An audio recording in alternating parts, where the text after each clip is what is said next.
another good checkup. I always felt like, here's another good payment to you all. But I went diligently, I tell you that much. And us as people in general, that's one thing we need to do is make sure we go get a checkup.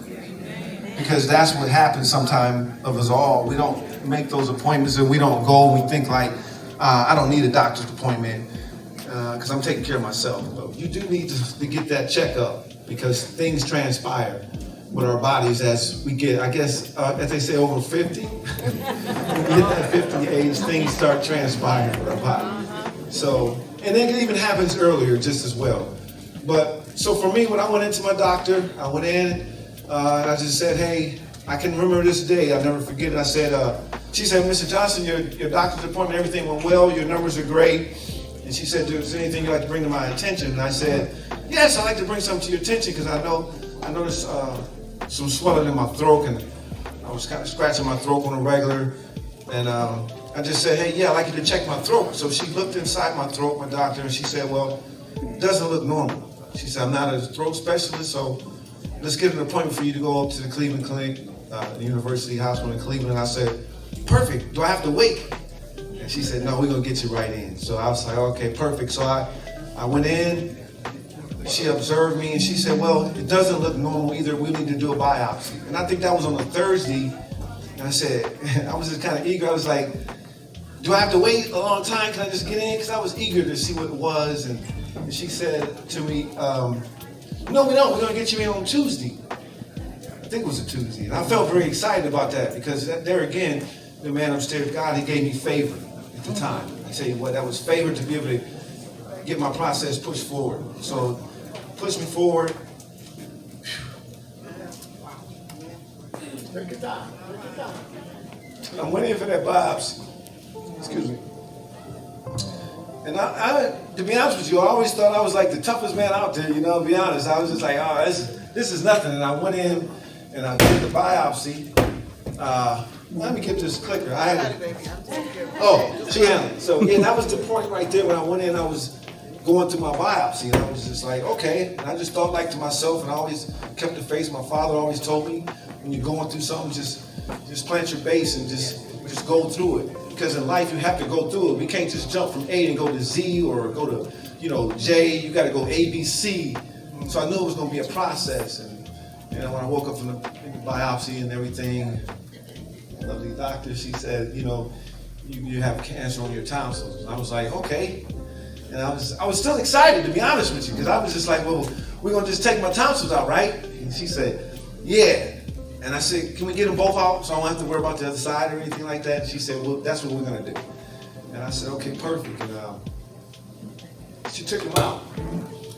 And, when I woke up from the surgery, I was kind of like in the daze, to be honest with you all. I was just like, oh, okay, but I noticed I had a lot of stuff going on up here at the time. So she had to take out, I think it was 23 lymph nodes.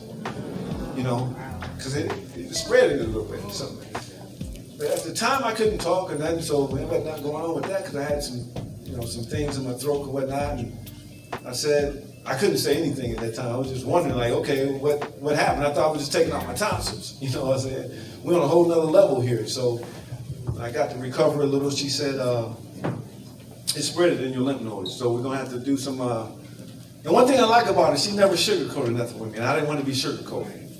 She said, it's on your lymph nodes. And we took out 23 because it was on a few of them. So we made sure the surrounding areas was clean. And I was happy with that. But I knew I had a process because she said, I always remember this, she told me, it's going to get worse before it get better. And I said to myself, okay. And I always thought I was tough. And I promise you, I used to look in the mirror and I used to pray. And I used to say, God, I'm going to do this. And I said that every day. But it took 30 days to even start the process. So then now you're dealing with your mindset. Your mindset going through this. If anybody ever be there, I know we got some witnesses in the house. And now when you're going through that process, it's just like you're thinking and you're constantly thinking and like wondering like, okay, what's going to happen? Can I do this? And that was all going through my mind. And I kept saying I can do this. And I kept praying. I kept the faith. And I hope we all have some type of faith, some shape or fashion, because you need it no matter what you do. Whatever you're going through in life, you got to have some faith first. You have to have it, and you have to believe in that faith that you have. Despite how it happened, it ain't gonna happen the way we want, because as I was going through, I always thought like, okay, in 6 months I'm gonna be okay.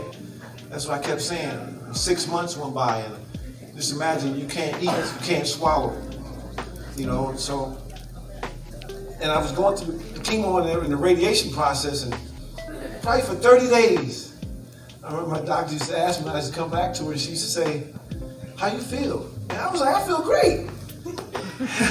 And I really did. But I also noticed that when I was swallowing, I was getting a lump in my throat, like, and I was like, man, that's weird. And I started noticing, like, man, I can't eat. I can't swallow the food. I was like, man. So at that time, my weight just started deteriorating. You're talking about a couple months losing 30, 40 pounds. I was like, man, this ain't me. And it was a process. I was like, okay, I'm going to still go to the gym. Because I was like, man, I got to still stay tough. I got to keep my body together. I got to feel like I can fight, you know, because I was fighting. If you ever fought through something, I just want everybody to raise your hand and say, I fought through something. You know, we fought. You're fighting. In that process when you're going through and you're fighting. And it was some times when I was going through and I was going in and out of the university hospital, I seen some of my good friends. And sometimes when you got good friends, good associates, and I'm sad to say they was going through the same thing. Jerome and David, if you're here, could you just stand up for me 1 second? You know, David's back there. So, I'll tell you what.